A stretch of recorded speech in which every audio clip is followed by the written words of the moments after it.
Hey, this is Elektron, and today I'm going to show you how to make this.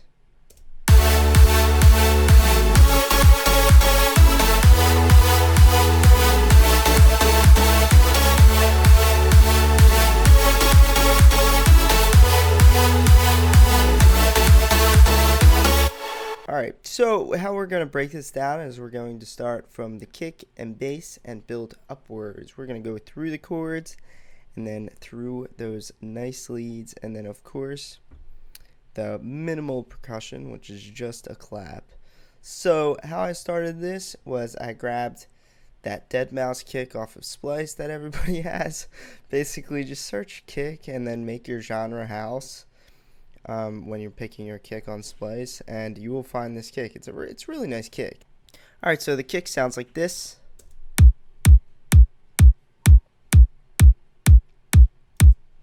It's a nice kick. It's one of those mouse kicks, and it is in F minor.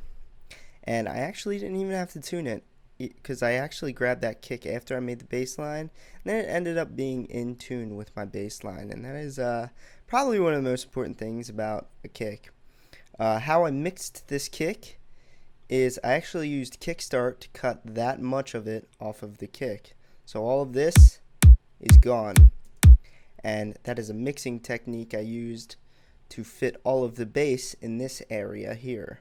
So each one of these kicks with Kickstart will end here, and I will lay a bass line in between there, like in this area, and then obviously the next kick will come. So the bass line, there's a few layers to the bass, as you see. We have this layer, and this layer. One of which is a transient, sounds like this, and this is going to give the punch.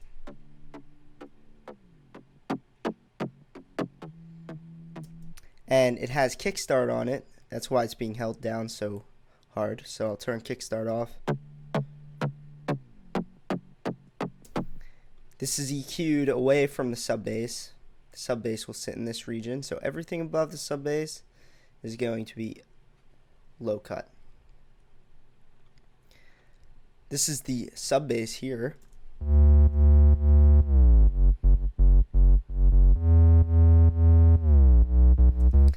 Does a nice little bendy thing, and to make it bend, or to make any sound bend in Serum or Sylenth or Alchemy, you want to find this area where you tell the voices what to do.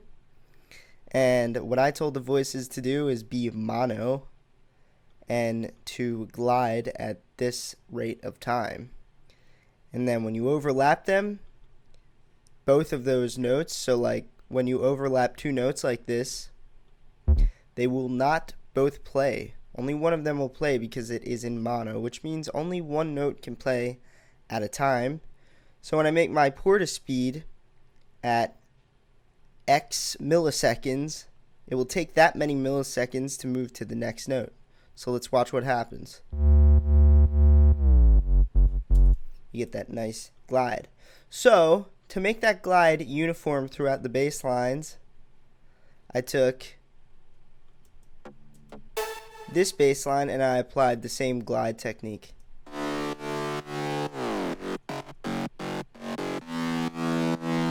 This bass is not sub bass. This is just a high harmonic bass that follows the bass really close. So if we turn on the sub bass and this bass,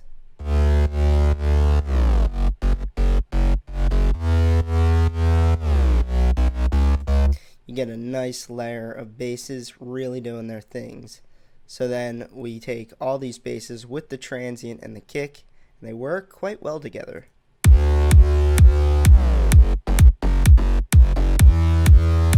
Of course, keep in mind that everything has Kickstart on it, which means it's all going to pump.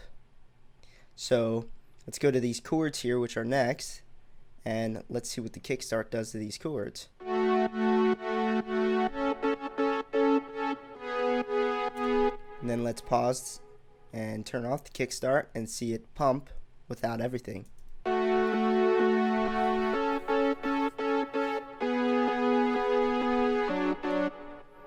Turn Kickstart back on and it will pump. Just like that. So every single layer, doesn't matter what it is going to pump according to where those kicks hit. So when you have Kickstart is the plugin by Nicky Romero. It's like $15, I believe. It might be $10 or $15. I'm not 100% sure on the price, but either way, it's pretty damn cheap. But what it does is it makes sidechaining in house music really, really easy because we don't have to use a compressor. Whereas if you're in trap or future bass where your kick isn't 4 to the floor consistent like this, you have to use a compressor to sidechain to that kick, and it just kind of slows up the workflow. So when you can use a sidechaining plugin like Kickstart or LFO Tool, especially in house music, go ahead and use it because it's just going to speed the workflow up, and you can really experiment with it, make some really awesome things happen. So I didn't mention what waves I used for this bass line. It's literally just the default waves, and this is actually quite interesting. These default waves are not technically saw waves because they are twice as frequent as what a saw wave should actually look like. So a saw wave should instead look like this, like a real saw wave. I'll show you. Let's go ahead and open up Serum here. And this is interesting because I'm saying this because I actually picked a real saw wave for that bass line first. It wasn't near as gritty and sharp as that bass line sounds. So this bass line, it's really, really sharp and gritty, and it sounds so nice. So these are the default saw waves, which aren't technically saw waves. So if you move over, this is more closer to what an actual saw wave should look like. And then of course there's this, which is kind of like a rounded saw, which is not really a real saw wave. But right here, this is a real saw wave. And that real saw wave didn't sound nearly as nice as the default setting in Serum, the default saw wave. And so I went with the default saw waves. And that's like a big thing. Your saw wave defines the sound of what anything's going to sound like when you are designing a sound. So wait, hold on. Did I say saw wave?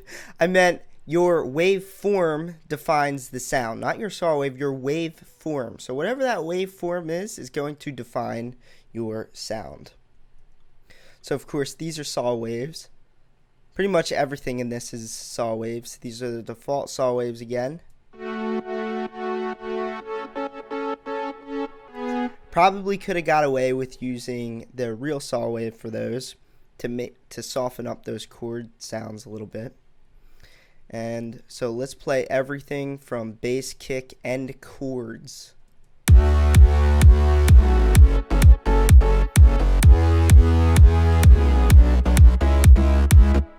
Really nice. So now we can keep moving up. There's some extra things going on here, but let's keep that on the back burner until we finish the leads. The leads is pretty shocking, actually. I just got my Nexus 2 back up and running after like a year. So I was just in a Nexus 2 mood, and I can't even touch the quality of a Nexus 2 lead when I'm designing leads. They're just so much nicer than anything I could do, really. So this lead sounds like this.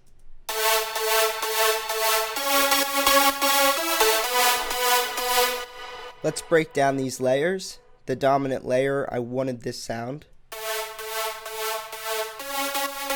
And so when I was layering, I was just really, really caught up on preserving that sound. I like the looseness of it and the hands up, like the hands up factor of it. It's just a really, really powerful, airy lead, and it really can like do some cool things. So here is another layer to that lead. I believe it's the same one, but it's enveloped differently. Yeah, it is. This is Lead Air Race in the Trance Leads expansion pack. That Trance Leads expansion pack, I bought it like 3 or 4 years ago, so it's fairly old, but the leads are gold. Again, like I can't make any trance lead better than Nexus 2. This is really, really quiet in the background, and it's got sample delay on it. Sample delay is going to give it that spreading sound. So if I play everything at the, oops, I got one more.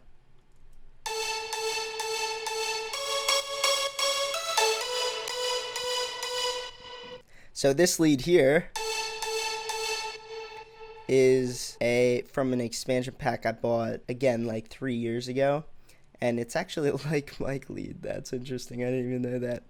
But it's yeah, it's that kind of 2012 house sound, sound they were using a lot in 2012, and it's a really poppy piano, kind of like tyke piano sound, and worked well with this lead very quietly in the background. So if I play everything together, you can hear that I preserved the dominant sound.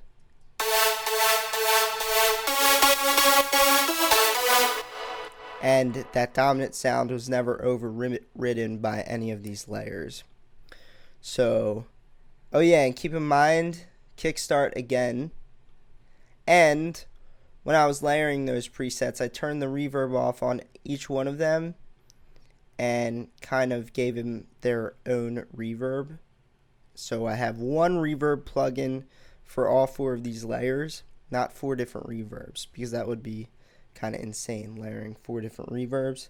That would not make mixing easy. And if we go into this track stack and go into the EQ, you can see I heavily low cut these. I never usually low cut leads that much because it gives them like too much of a filtered sound, but it actually sounded good.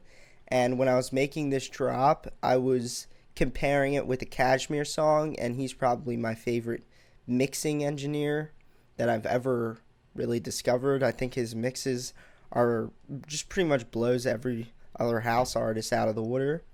So I was really comparing this to his, and what I got from that was that his bass had so much room and his leads were so low cut that I just tried it, and then when I low cut it, it gave the bass all the room it needed to kind of breathe, and it gave the chords all the room the chords needed to breathe, and these were still big enough to kind of do their thing. But of course, you know, a millimeter difference to the left or right, you're going to get a completely different sound. So that's going to take, you know, a second when you're trying to low cut the leads and not lose too many artifacts and not leave too many in. So let's go to some of the other sounds to refresh your ears. Let's play the drop again though.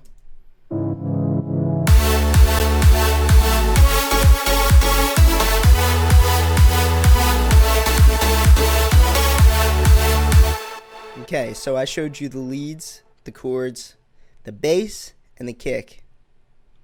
Let's go to this background sound now. This is a drone. Watch my video that I put out on, I think it was Tuesday. It's but either way, if it wasn't Tuesday, look up my video on how to make drones, musical drones, and you'll figure out how to make this sound. This sound has kickstart on it to give it that pump. Like I said, doesn't matter how background of a sound it is, you have to put the sidechain on it so that kick could shine through. Because in the grand mix, like the final mix, your kick isn't going to be mixed that loudly as when you're actually making the song. So to be able to have your kick mixed at the right volume, which is fairly even with everything else, you want it to be sidechaining so that it still perceives itself as big, or that the listener can perceive the kick as big. That's what sidechaining does. I added tremolo on it. If you listen to this drone, you can hear it go from right here to left ear. Like that. And of course, EQ'd the hell out of that low end. Nothing can interfere with that bass in this genre. This is EDM, where the bass is pretty much what's gonna get you noticed. If you can make a good song around a bass line, your people are gonna like you.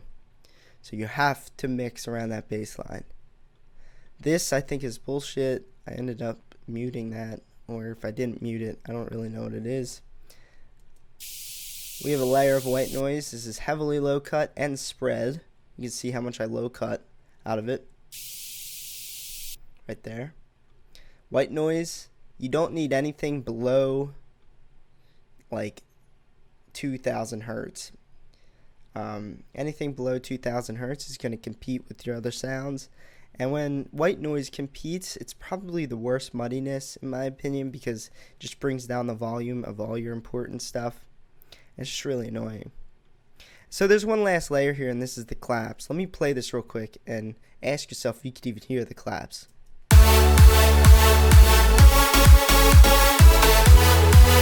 Those claps are really faint in the background when I'm comparing my drops to other drops, like professionally made drops. I always hear some kind of snare or clap or cymbal in the background that you can't really hear, but you can faintly hear. And so when I was comparing this song to Tiesto and Cashmere's Secrets, I heard a drop I heard claps really faintly in the background. And so that's where I got the idea to throw these there to add that kind of, hands up factor, that loud factor. And so these sound like this. These claps came kind of pre-sampled with its own reverb, which I hate. I like getting dry samples and adding my own reverb. But since I couldn't do anything about that, I just added reverb to it anyway. I added the same reverb that I added to the leads and the same reverb that I added to the chords. And that way everything was contained and really easy to mix and really uniform. And that's why this drop, I think, has a good hands up factor, very clear. You can hear what's going on, and the layers are really defined because there's not all those reverbs and delays kind of competing with each other. And so yeah, these are some claps that I just have over every single kick. So the kick and the claps sound like this. Obviously that kick has way more power than the claps, but that's okay. That's like what you want. And it's a nice mix between them.